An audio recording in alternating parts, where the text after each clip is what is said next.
What does it take to make workshops work? And how can we facilitate collaboration that sticks and leads to results? My name is Miriam Hatness, and with the Workshops Work podcast, I'm on a mission to find the magic ingredients that make workshops work. Today with me on the show is Heleen Kuiper, and we explore how we can go from power hierarchy to purpose hierarchy through the means of holacracy. So stay tuned. Oh, and by the way, if you don't have pen and paper at hand to take your own notes because you're commuting or exercising, why don't you just enjoy the show, visit workshops.work and download my one-page summary. So now, enjoy the show. Heleen. Hey, Miriam. Welcome to the show. Thank you. Thanks for having me. For the second time.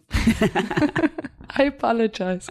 Last time we recorded the interview, I realized that I forgot to switch on my own microphone. So now I have the joy to have you again.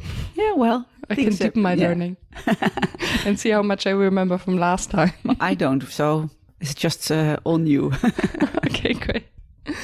And we're going to talk about the concept of holacracy and how you can use it for your facilitation practice and for organizational change.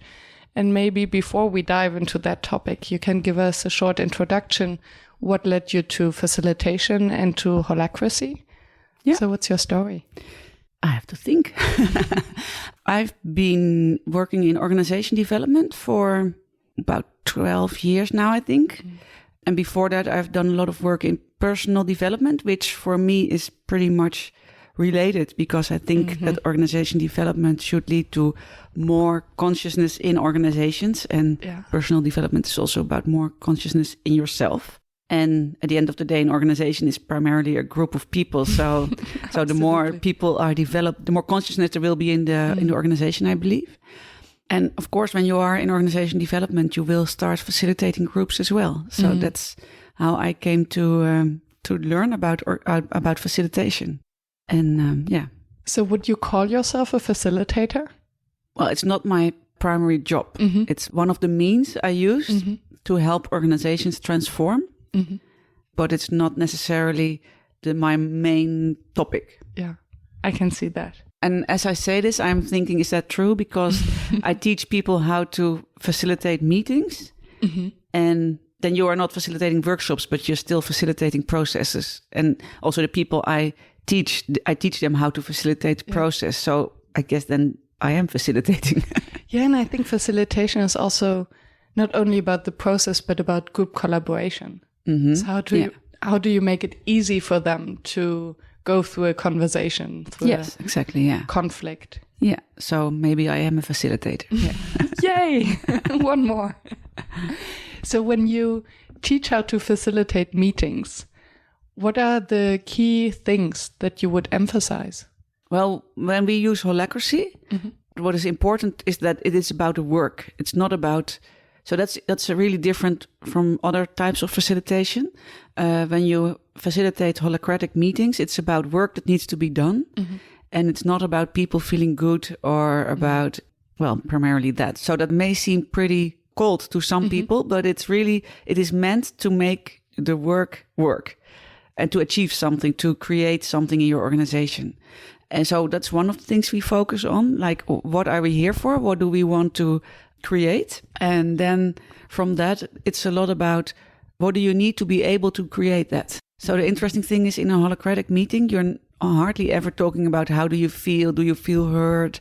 Does this really help you? Well, that sounds really weird when I say it like that. But the facilitator is not concerned about how do you feel as a person in this meeting, or, well, I have the feeling that the answer you got is not going to help you, because you really give that responsibility to the persons themselves. Yeah. Because the key idea is that people are adults and that they can take care of themselves. So me as a facilitator, I'm only taking care of the process and not of the people. And it's interesting because very often when I talk to coaches, we struggle to really find the fine line in the difference between facilitation and coaching. And for the holacratic meetings, as you describe them, it seems very clear the difference between coaching and facilitation, because you take away all these self-development or personal development issues that might be related to coaching. Well, that's not really true either, because especially in the beginning, you coach the team to understand the processes. And that will mean that often you time out to explain why the process is as it is. And in a way, it is a lot of personal development because you force people, so to speak, to behave as adults. So sometimes people are really shocked that you don't ask if, how should I say that? So someone comes with a question and then he gets an answer, and then you can see that the answer is not what he was expecting. But all I ask is, did you get what you needed? And if they say yes and they show no, I'm not going to say, hey, it seems to me that you need something more. I'm just going to say, okay, well, then we will switch to the next person.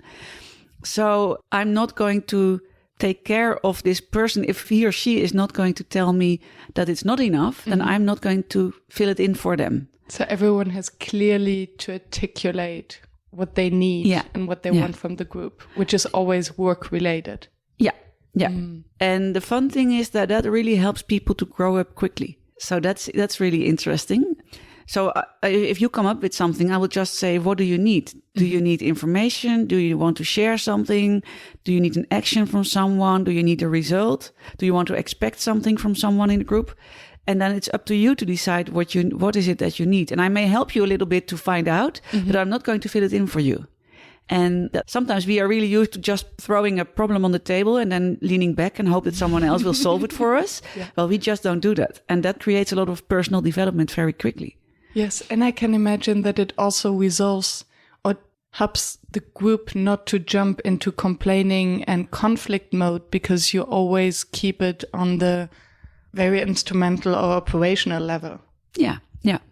And also, others are not allowed to jump on your subject. So if you bring something on the table and then other people will start to jump in like, oh, I had that too, or, oh, what you should really do, or, well, you think that's a problem, but what I have is a much bigger problem. We will just say, okay, it's not your turn now, so you can't speak now.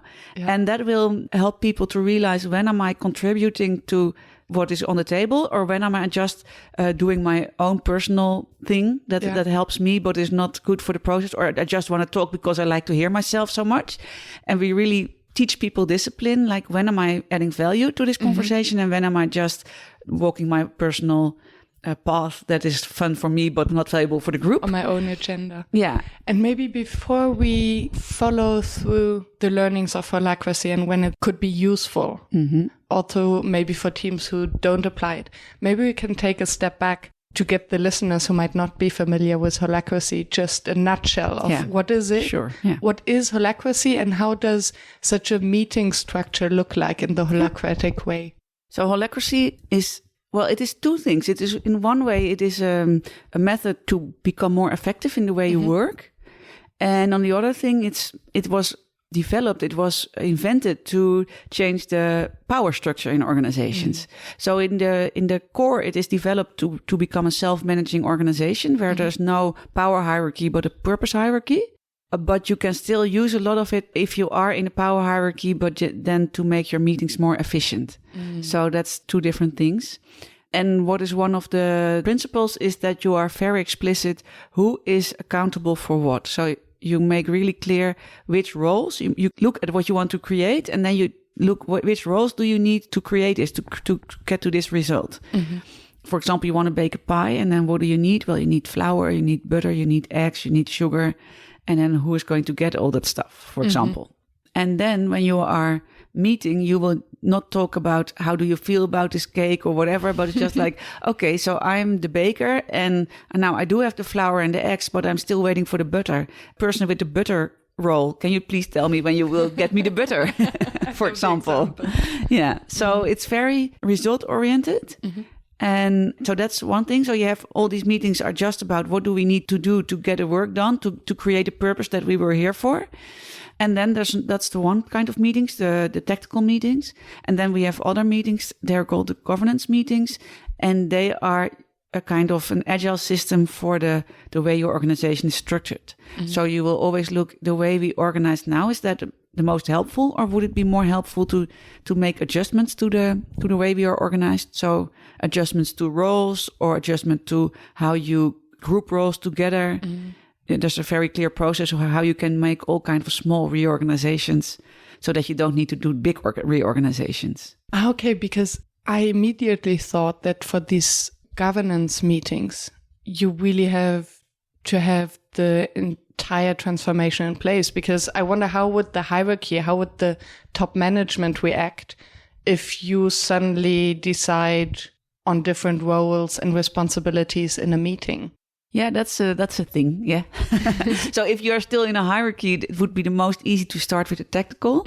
And even that would be the tactical meetings. If you just use the, what do you need to go on with your work? That's pretty easy to start with. It gets already more complicated when you become explicit about roles, because then you will I will say, for example, well, yeah, you don't have that role, so why do you want to ask that from me? Or I cannot ask that from you. So you already start to make a distinction. Who can you ask something from and who can't? And also who has a say in something? Because you also say, if you don't have that role, then it's not up to you to decide on this, because it's my role and I have the authority to decide on this. So that's already in a hierarchy. Managers are often used that they can mingle in every decision because they are the manager. So when you become clear, yeah, but it's not your role, so please leave it to me, that's already quite challenging in a hierarchy. And from what I hear, I have the impression that the roles must not necessarily match the job description, but a role is more in an agile way, depending on the project that you're working on, right? Yeah, exactly. Yeah. So you make roles depending on the work that has to be done. And people can have several roles. Like you can have 10 roles or 15 roles, or it depends on your organization. And you can also have roles in different circles, in different teams, so to speak. Because you can have a role in the operational work that your organization is about. But it can be that you also have a role in onboarding new people. And you may have a role in organizing the Christmas party, for example, or you can have a small role in finance or in the social media, whatever. So it's not one discipline necessarily. And a role consists of a purpose. Why does this role exist? So it's not like free roles, but it's really clear, like I am the social media planner, or I am the customer dialogue expert, for example, when you are working in a call center, for example. So it's a very specific role with a purpose and a number of accountabilities. And that's what you are accountable for. And that's what people can expect of you. And then from there, it's your little business to make sure that the accountabilities in this role are just executed as well as possible to serve the purpose of that role and to serve the purpose of the bigger whole, of the team, of the circle, whatever. Yeah. And I can think of so many conflicts that can arise when you try to implement such a new way of collaboration. What are you thinking of? What kind of conflicts? For instance, so you agree on a project, you have the roles, but then people might still fall back into these old routines, like they're the manager, so they're asking someone to do something which might not fit into that role. Or they would not be willing to accept to be told by someone who's not on a manager level to tell them what to do. Yeah. So what would be the prerequisites for you? What does an organization need to commit to in order to work with you? Yeah. Yeah. Well, when we get hired, organizations they want something with self-management. And it depends a bit when we get into the organization. Sometimes they really see the light and they want to become self-managing and we start from scratch. But often they started to get rid of the managers without putting anything new in place. And then they find out that it doesn't really work, because if you skip management, but you don't create something new, you get a problem that the people who are left without a manager, they don't have a system how to take decisions. That's anarchy. Yeah, well, or anarchy, or nothing happens because they just keep talking and they can't decide because nobody has a bigger say than someone else. And nobody wants to take the risk to take the lead. So that's what happens then often, that they just keep talking and talking and say, well, nothing happens. We don't know how to move on. Or some things happen, and some work is done and some work is left because nobody likes to do it. So it's pretty complicated if you don't have a decision making system and you don't have a manager is one decision making system. Of course, it's hierarchy. So if you skip that but you don't put something else in place, then you have a problem. So then you either have to decide for democratic system where it's the majority decides, or you do, for example, the deep democracy way in which you come to the majority and then you ask the minority what they need to join you in this decision. Or you do, for example, the advice process where you say someone can propose something, and as long as there are no big objections, we will go on. And if there are big objections, we will integrate them to get to a better decision. But if you don't have anything, then how do you decide? Most of the times you don't decide. So either we get in an organization when they start from scratch and we can just help them to build the system, so to speak, or we will be asked once they are in a mess, and then we are asked to help them to clean it up. But then most of the times there is a choice for self-management already, so that makes it easier. However, sometimes we are asked by someone and then find out that other people in the organization don't agree with that or have different ideas about it. And then you get into a lot of things that need to be sorted out. So what I learned from the past is that it's very important that you know who is giving you the assignment and why, what do they want to achieve with it. And also that you have like a team, a transformation team with which you can decide on all the things that you find along the way that are not in line with self-management, and that you have to decide upon how far do you want to go. Do you want to go all the way in self-management, or do you want something, less radical maybe? So you have to have people that are allowed to decide on that. So these would be internal people, an internal transformation team. Who would be the perfect fit for such a role? Would it be the change manager and maybe someone from IT and from HR? Oh, it depends totally on the organization. It depends on who is in charge, who is allowed to decide. And sometimes you see that will be a line manager, a director or whatever, and that he or she will bring people from HR on the team, or business improvement consultants, for example. If there is already a way of working, you might need people who are of the existing way of working, because you will develop that way of working into something new, and you need to have them on board as well. So it depends a bit on the situation. And now a hen and egg problem comes to my mind, because you mentioned that sometimes organization would just get rid of the management and then they create this vacuum where things happen which are out of control. On the other hand, if you implement the self-organizing system and set of rules how to define roles and responsibilities, then the management might revolt because they're losing power. So where would you start? Do you mean in a situation where the management has been where you have a hierarchical organization and you want to change that? Okay, of course, if the management who will be affected is not involved, it's not going to work. So what we see often is that the higher management is still there and the lower management has been removed, so to say, and then we come in to help them organize the self-management. Sometimes the even higher management doesn't even know that we are doing that. So we find all kind of, it's a whole spectrum of totally going for self-management or just trying to solve some organizational problems because some management has been removed. So it's very different per situation. But for the old management, there are new roles. It's not that there's nothing to do for them anymore. Sometimes we will just define their management roles into explicit roles like vision creation, stakeholder management, product ownership. Sometimes even stupid things like registration of people who are sick, because they are the only ones who are allowed to do that in the system. So we say, well, that's very funny, because often when you really write down what are the roles of management, it's a lot of administrative stuff. Yeah. It's not leadership, it's more administration. So when we start to write that down, it might be a bit painful that you think you are a cool manager and it turns out you are just doing the administration of the team. So that's one thing you can just write down. So what do you actually do in different roles? Sometimes they will start doing the real work, between brackets, like development or, the work that the other people do, but they will start doing that again. And that's maybe much more fun than filling all these spreadsheets and, running after all the finance. Sometimes they will just do other work in the organization. So it can be a lot of different things. It doesn't necessarily have to be that your work is disappearing, because that's also a misunderstanding that once you do self-management, that the management roles don't have to be done anymore. It's just that you don't put them in one person anymore often. So you still need, for example, one of my clients, now in the team, there's one who is responsible for sickness. So if you get sick, she got the role of sickness coordinator. So when you get sick, you call her. She will be in touch with you to see when you can start working again.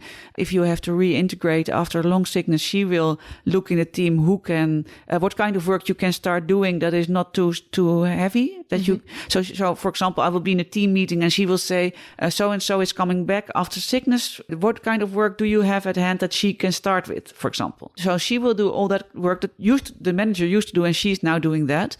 Someone else is now doing the planning of the team. Someone else is now responsible for certain KPIs. And she will also talk to people who don't meet the KPIs to see what they need to improve. So you see that all these things that used to be in one hand are now spread in the team, but they still need to be done. It's not that it doesn't need to be done anymore. I can only imagine how enlightening it can be to suddenly realize all these to-dos that you have. Because I think very often in a day we do things without really realizing that these are things that we actually do and that are important to the organization, and then to rethink whether it's actually us who should do that or someone else, how we can delegate so that it fits the role. I think it's a very interesting thought process for a team in general. To be clear about roles. Yes. And the to-dos, the actions that are related to the role. Yeah. And still I wonder, I would like to come back to something you said before. You mentioned, this might seem cold as a process. And there's one aspect of meetings that we often neglect, is this feeling of belonging, of having a team. So this warmth. How do you create safe space and this warmth around a holacratic system? Or maybe you don't need that because, no, I think everyone needs warmth. Yeah. Well, I think a safe space and warmth are not necessarily always at the same moment. So I think holacracy creates a safe space because the meetings are very clear. So what you don't have anymore is that when I bring up a topic, that someone else will hijack it. And at the end, I think, okay, I had a problem, but now someone else's problem is solved. So because you are very explicit about that, it creates more safety, I think. Yeah. Also, for some processes, we do like rounds. So everyone gets a say and not necessarily the people who speak the loudest. So also the people who are more quiet or more introvert are invited to give their opinion, to share their ideas. So that makes it more safe, I think. That is all about the content of the work. I'm sure absolutely agree with you that you also need the social stuff, but we say the real holacratic meetings are meant to get the work done. The social aspect, the people together, the we space, that's on a different moment. So we don't say you shouldn't do that. It's just that holacracy doesn't organize it. And that you say, but we don't do that during a meeting, that we have to get the work done. So you can, for example, people say, well, we missed the chit chat. Well, just come in 10 minutes early and do the chit chat before you start talking about the work that needs to be done. That's so pragmatic. Or stay 30 minutes longer and do the chit chat then. Yeah. Or have coffee together before you start your meeting, or have lunch after you have your meeting. But just the moment you start to mingle chit chat and the work that needs to be done, you force everyone in the meeting to join you in your chit chat, even if it doesn't contribute to the work that needs to be done. And that's where a lot of frustration comes from. Yeah. And then people tend to hijack the meeting. Yeah. Yeah. So it's not that we don't think it's necessary, but we just separate it from now we are working and now we are socializing. Yeah. And it reminds me of something that Alison Coward mentioned in an interview, that in an organization, they then came up with the concept of venting meetings. So they would meet once in a while just to vent, because it sometimes just feels good to complain. Yeah, sure. And then they had a meeting just for that. Yeah. I think they moved it then to the pub at one point. Oh, yeah. No, that's better. Yeah. And the interesting thing is that once you start working holacratically, it also becomes very clear where on the social level things are not working well in a team. So it's very funny that somehow you can hide all the animosity between people and all the people who don't really comply with what you are up to as a team. That can be, when you mix that with the content of the work, it can be hidden. And the moment you start to be very clear about the content of the work, it's just like the mud goes down in the glass of water and you can really see if the water is clean or not. So that's what I always see is the moment you start with holacracy, it becomes more clear what needs to be done on the team level, on the social level. So team coaching becomes more important then. Because you force every individual to be clear of what has happened and get rid of the story that they're telling themselves around it. Yeah.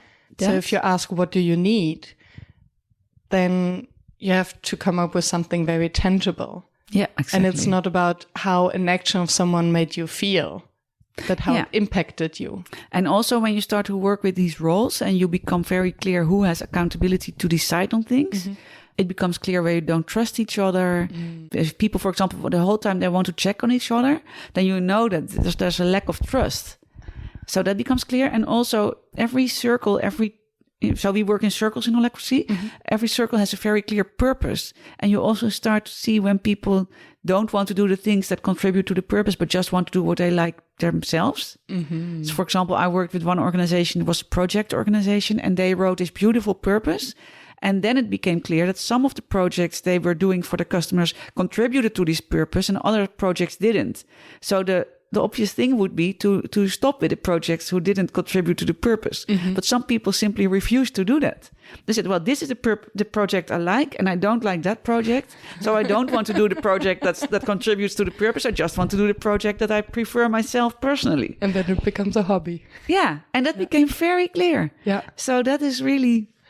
Well, that kind of stuff really comes to the surface at the moment you start to become so transparent about everything. So if, for instance, you would encounter a trust issue in the team, would you then just ask, okay, what do you need in order to trust this project to be completed or this person to do whatever they need to do? Or how would you approach? Yeah, that depends a bit from what viewpoint you look at it. So as a holacracy facilitator, so if I really just facilitate the meetings, I wouldn't do anything with that. But as an organizational development expert, I would work on that as well. And so you can either use team coaching tools to discuss the trust issue in a team. So that's really, holacracy doesn't solve that. Let that be clear. So, but it doesn't mean that you don't have to solve it. But then you take it from a different discipline, so to speak. So you could talk with a team about trust, but you could also ask, in the team, so what do you need to continue working? Or there can be all kind of different stuff that you do. So there's not one answer to that. But you don't, as a facilitator, you don't address it in the meetings. However, anyone who has a tension about this in the meeting can bring it up. Yeah. And then it's up to them what they need to get it solved. So I'm not going to fill it in for them. In the holacratic meeting. Okay, so in a holacratic meeting, if someone says, I don't trust this person to give me the input that I need to finish my task, then you would ask, okay, what do you need? Yes. So it's not about the trust, but it's what do you need? And then, okay, I need this person to send me status reports. Yeah, exactly. Yeah. Yeah, you can just ask for the status report. Or maybe you need to have a discussion with this person to find out that you're on the same page. Yeah. Okay, so what's the next action? Plan the meeting. Yeah. Or maybe you need a coach to help you to sort it out. Okay, so let's get this meeting with this coach organized. So what's the next step? Find a coach or plan it or whatever. Yeah. The beauty of this structure and also to go round that everyone gets to say something, I think, is that it really literally flattens the room because everyone gets a say. And very often we fall into this habit that if someone says, okay, I am overworked, for instance. So you have an issue, I'm overworked, I have too many tasks to fit into a work week. And then the immediate reaction would be, or if you then ask, okay, what do you need? Then everyone would say, but I'm overworked too.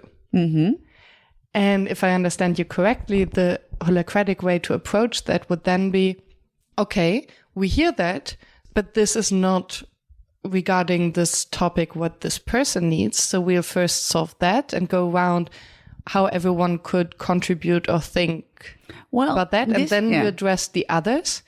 In this case, so if someone brings up, I have too much work on my plate and I can't get it done, since holacracy is purpose-driven, you will say, okay, let's prioritize your work. What does contribute the most to the purpose and what needs to be done first? So the lead link is the role that carries the whole, or that holds the whole purpose of the circle, and he or she can decide what has priority. So then you would sit with your lead link and say, okay, this is what is on my plate. What do you think should be done first and what can be done later? And this would be done outside of the tactical meeting. You can bring it up in the tactical meeting, but I don't think it's very useful to discuss it in depth in tactical meeting, because then all the other people who are sitting there watching and what's in it for them. So then I would say take it out. So it can be that you say, okay, I'm overworked. I can't get it all done. Okay, what do you need? Well, one option might be, I would like to have clear priorities. Okay, so ask the lead link. One solution might be, I would like to know if anyone has any time left and can help me. Okay, let's do a round. Is anyone here who has time left? And then everyone says no. Okay, then you don't know that that's not a solution. So there's always many ways to solve your tension, and it's up to you to decide what you would like. And if you don't know, the individual, the one who brings responsibility. It up. Yes. And if I say, well, I'm overworked and I really can't think of anything that I can do, you can say, okay, so would it help you to get some input from the others? That's the little bit of guidance you can give as a facilitator. And if this person would say, oh yeah, that would be nice. Okay, well, what would you like? Would you like that we do a round, or would you like a short discussion? But always time box it, because you don't want to take the whole agenda, because we have more agendas on items on the agenda. So you say, let's take 5 minutes to come up with solutions for her to help her, because she can't get it all done.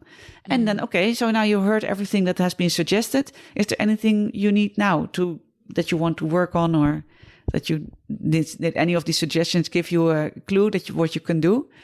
So every time you bring it back to the person who brings up the tension, what do you need so that you can continue? So do you need priorities? Well, it's not, you're not even going to say, do you need priorities? And what do you need? Okay, I need priorities. Okay, do you know who can which role is accountable to set the priorities? Oh, the lead link. Okay.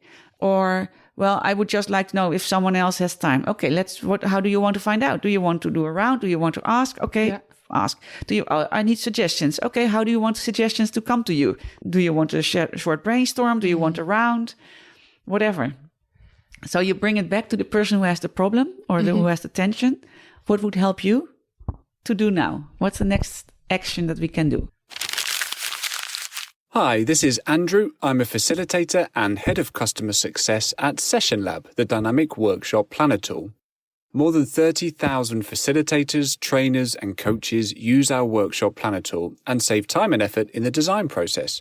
So, how do they do it? Our drag-and-drop agenda builder makes it easy to transform your ideas into high-quality workshops, and the timing of your agenda automatically updates when you make changes. You can collaborate in real time with your colleagues and easily share professional-looking printouts with your clients. And if you need inspiration, you can check out our library of more than 500 activities and exercises and simply drag the ones you need right into your workshop agenda. So check out Session Lab to save time and effort in your workshop design process. And now get your first 2 months of Session Lab Pro absolutely free at sessionlab.com/workshopswork. And I can clearly imagine how this way of thinking, because holacracy is more than a way of working, as it seems to me, but also a way of thinking and structuring and communicating. I can perfectly see how it would impact your private life. Yes, it does. Yeah. That if you face a tension with either your partner or friends, you would, instead of going into solution finding mode, you ask them, okay, what do you need? Yeah. Yeah. Although we are very trained, or maybe I should speak for myself, I'm very trained to try to give an answer to someone. So the funny thing is, outside of holacracy, it takes discipline for me too, to ask, what do you need, instead of, well, you should just do that. That's so stubborn to do that. So, but I try to do it. Yeah. I try to ask, what do you need? What would help you?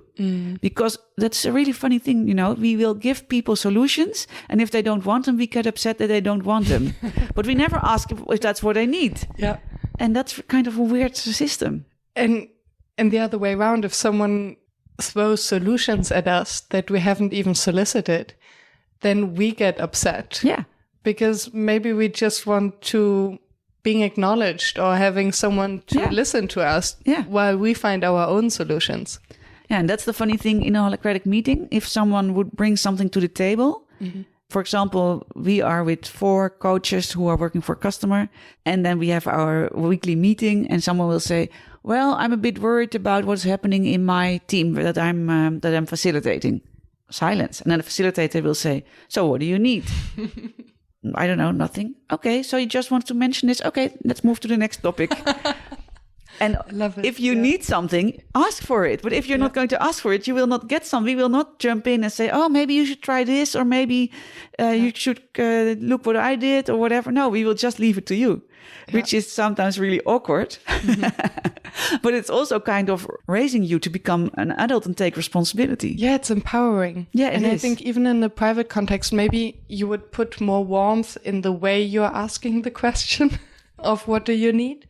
But I think to play it back to your friend, your friend who's complaining about their relationship or whatsoever, and you ask, so what do you need? Yeah. Then it helps them in their thinking problem. And if you just listen, this is all you can do as a friend, and maybe worth more than sharing ideas of what they should do. It's so helpful, really, because it's interesting. Somehow in your brain, the moment someone asks you, what do you need? You are moved from a victim perspective to a creator perspective. And it's amazing how quickly that happens. Yeah. So that is really, if you would just take that from holacracy, and it's not even from holacracy, it comes from the empowerment dynamic, it's called. And holacracy uses that as a basic principle. And the empowerment dynamic is the counter thing of the drama triangle. So in the drama triangle, you are the victim, and someone is either trying to rescue you or to persecute you. And the empowerment dynamic is changing that into coaching someone or challenging someone. So the moment someone starts to talk about something that's not the way they want it, you just ask them, what do you need and how are you going to do that? To put them in an active position instead of a victim position. And that it works like crazy. Yeah. And you mentioned before democracy, and I saw on your profile that you also learned about the art of hosting. So how would you use elements, or how can you actually mix and match elements of the art of hosting and holacracy? Is it possible? Because it seems so opposing from the approach to facilitation. Well, in meetings, just meetings to get your work done, I would not mix them. I would just stick to the routine of holacracy. For example, what if I'm going to organize something, or I need to write a proposal on something, and I just need input from other people, for example, then what do you need? I need input from other people. Okay, great. But how you're going to get that input outside of the tactical meeting, you can use whatever you like. So you can do a World Cafe, you can do whatever theory you think. So the holacratic meeting of holacracy makes clear who is accountable for getting it and what do you need to get it. And then what you do to get it, which method you use, be my guest, use whatever suits you best. So that's not, so you can then say, so what I need is a session of 2 hours with 5 people, and we will use this art of hosting practice to become clear about something, for example. No, well, just organize it. Go ahead. Yeah. And talking about practices, one question that I always ask my my guests is, what is your favorite exercise or your favorite practice that you use maybe outside of the holacratic tactical meeting? Well, my favorite is the check-in. Because check-in, well, it's also a big thing in deep democracy, but also in holacracy, and they're not completely the same. But what I really like about it is like you put your finger in the soup to find out how hot it is, so to speak. So any moment that I'm not sure where we are, then I will just do a check-in. So not necessarily in the beginning of the meeting, but also, for example, I was with a group, we were doing this tactical, and I could feel that there was a bit of laughter, a bit of cynical laughter. And I'm like, okay, so I know from Deep Democracy, there's this sabotage line, and laughter and cynical laughter are on this line. Like there's something underneath going on that people, they are into. It's not strong sabotage, but there is something going on. So what I did is I just put attention on the agenda of the holacratic tactical meeting. I said, okay, I would just like to know, how are you all doing? And how do you feel about how we are doing the meeting? And I did the round. So I did I didn't call it check-in, but it was a check-in. And people would say like, well, I can see this is more effective, but I get a bit, I have to laugh about the terminology. Or, well, I think it might be helpful, but I'm a bit irritated because it's so strict in how we are allowed to talk or not. So I just asked everyone and I got all the input. And then I said, so is there anything you need so that we can make the meeting more bearable for you?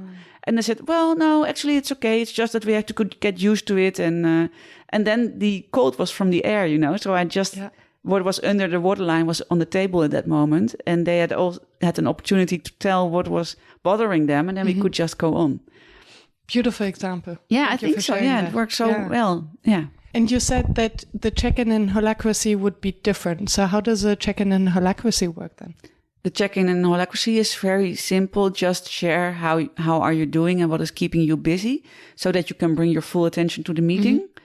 So I think that's quite common with other methods probably. And in Deep Democracy, it is a bit different because you, as a facilitator, you summarize everything that has been said in a non-personal way because you see everyone as a sensor of the system.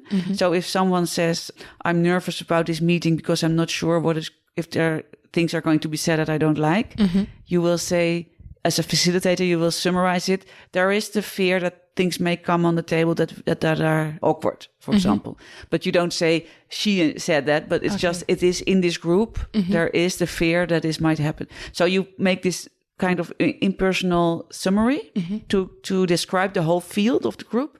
And in holacracy, you don't do that. You just give everyone a turn to say what is on their mind. So in Deep Democracy, you would wait until everyone checked in and then do the summary for the group in an unpersonal way. Yes, and you are looking for kind of polarities.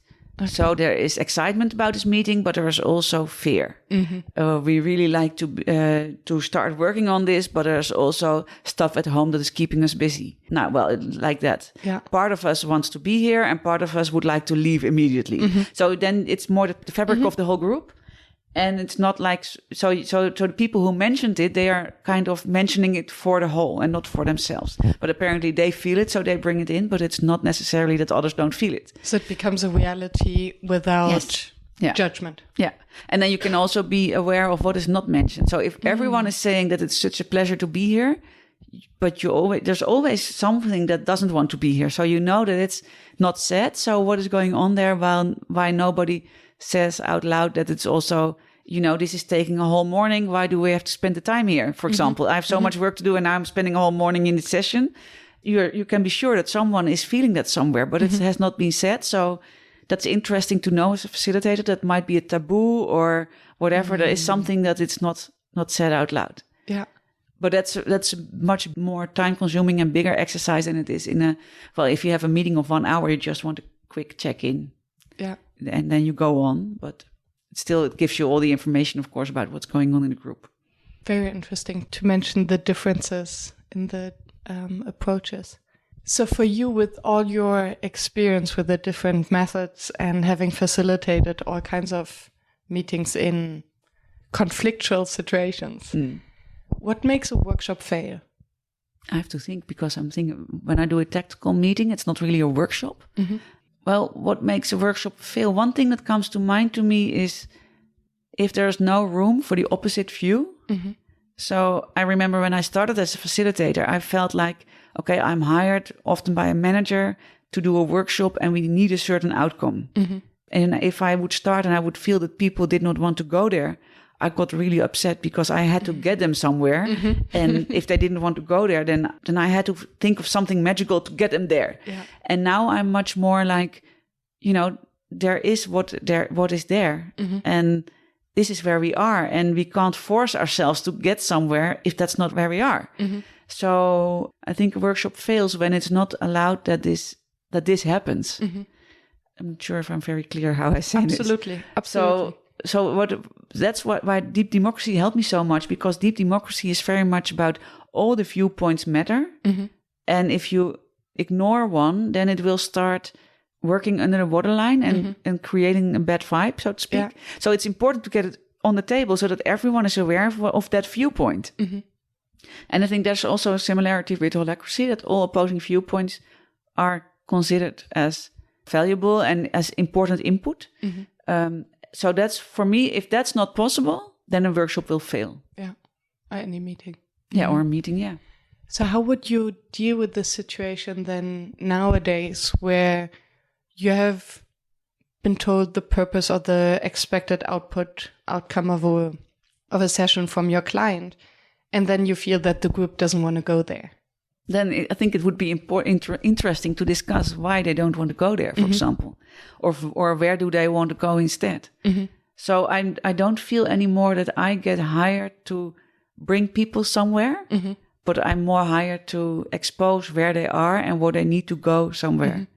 And it might be that it's important that they go somewhere, but then maybe the person who hired me needs to make clear to them why they should go there. And then we should investigate what is going on in the group, and if they recognize it, and if they see differently. And sometimes it can be, if you have a company and things need to change and people don't want to change, it might have consequences, right? So if I can't think of a practical example at the moment, but so it might be that you in the end say, well, only people who agree that we should change the way we treat our customers, for example, can stay here. Yeah. Fine with me. Or even a new IT system. Yeah, for example. Using a new tool.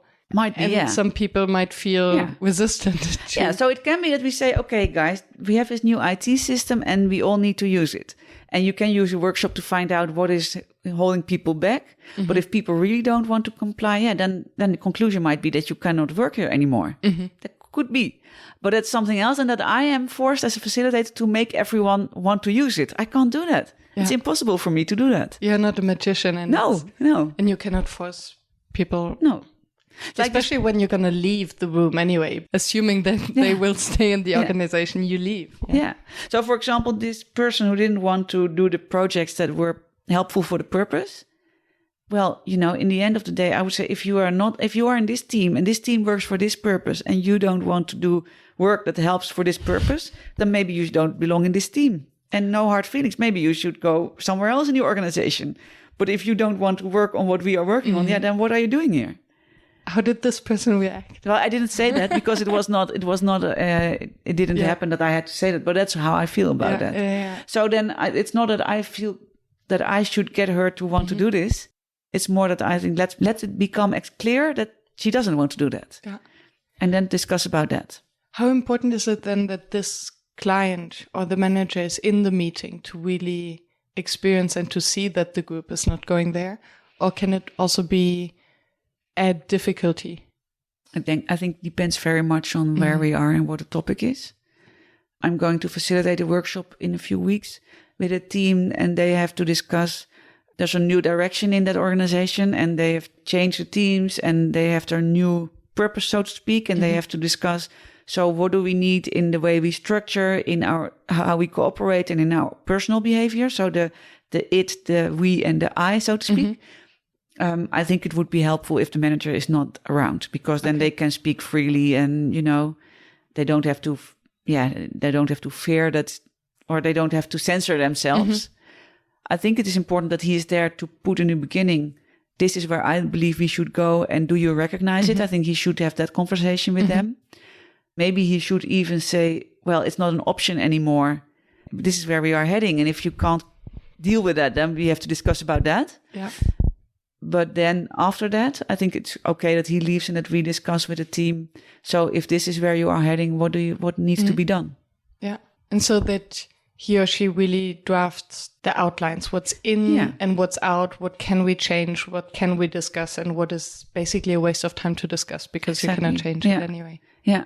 And It depends a bit, of course, but this is a hierarchical organization. So then there's a manager who can decide. Yeah. And also even when you are a self-managing organization, you will always have like the bigger whole that will decide for the smaller whole. Because if your organization is working on whatever, and then marketing is supposed to contribute to that goal, and then marketing cannot say by itself, well, we will do something completely different. So then there's not a power hierarchy, but there's still the purpose hierarchy that will decide what you are there for as a group.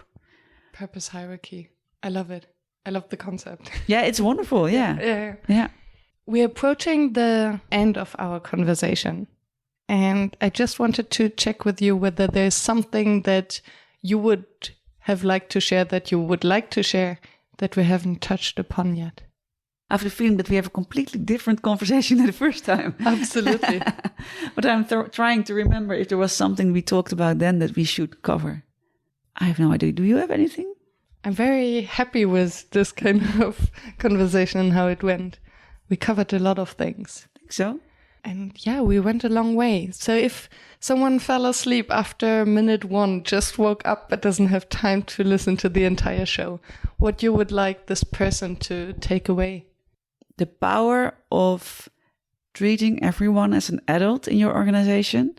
And by doing that, by being very explicit about, okay, so if you have a tension or a problem, but tension is a nicer word because that gives the difference between how it is and how it could be. Mm-hmm. What do you need? Instead of me deciding for you what solutions you should try. So that's one thing. Asking people what they need, being explicit about how you make decisions in your organization, and to what goal, what purpose do you have? I think that's the stuff that I really like the most about holacracy.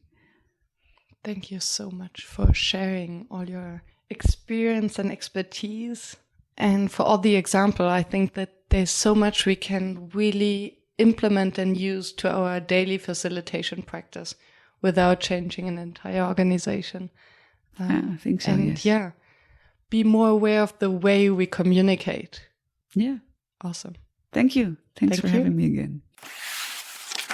Thank you for staying tuned and listening to the show. I appreciate your attention, as I know how busy you are. If you enjoyed it, please subscribe and engage by sharing your comments and thoughts, and visit workshops.work to download the one-page summary. I'm looking forward to seeing you back at the next episode, and I wish you a fruitful day.